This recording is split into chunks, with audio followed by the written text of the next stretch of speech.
তো এই পুরা মজমা যখন শেষ হয় তো আল্লাহ ফেরেশতাদেরকে জিজ্ঞেস করে যে আমার এই বান্দাদেরকে কি পুরস্কার দেওয়া যায়। তো তারা বলে মহান আল্লাহ আপনার ইচ্ছা। তো আল্লাহ তাআলা বলেন শুনো, আমার এই প্রিয় বান্দাদের মজলিস যারা বসলো আমি তাদের সকলকে মাফ করে দিলাম। তো ফেরেশতারা বলে আল্লাহ এখানে এমন লোকও আছে যে এমনি আসছিল, দ্বীনি উদ্দেশ্যে আসে নাই, আপনার কথা শুনতে আসে নাই, এমনি বইছিল আর কি।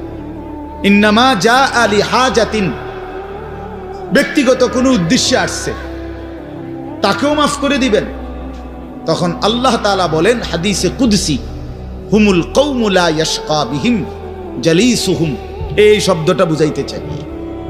আল্লাহ তাআলা তখন বলেন আমার প্রিয় বান্দাদের মজলিস, হুমুল কওমু লা ইয়াশকা বিহিম জালিসুহুম, এমন কওম যে কওম, আল্লাহ বলে আমার নেক বান্দাদের মজলিস এমন মজলিস যেখানে যেই বসছে আমি আল্লাহ কাউকে বঞ্চিত করি, কাউকেই বঞ্চিত করব না, বরং ফেরেশতারা শোনো আমি সকলকেই মাফ করে দিলাম।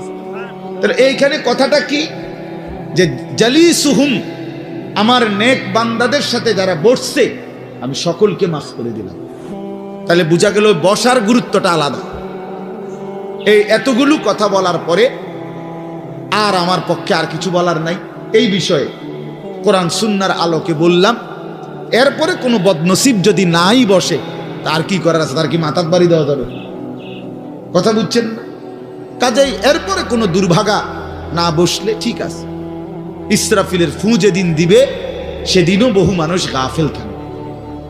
হাদিস আছে ইসরাফিলের ফু হবে, পৃথিবীতে ভূমিকম্প শুরু হবে, জমিন কাঁপতে শুরু করবে, আসমান ভাঙতে শুরু করবে, তখনও গাফলতের মধ্যে বহু মানুষ থাকবে।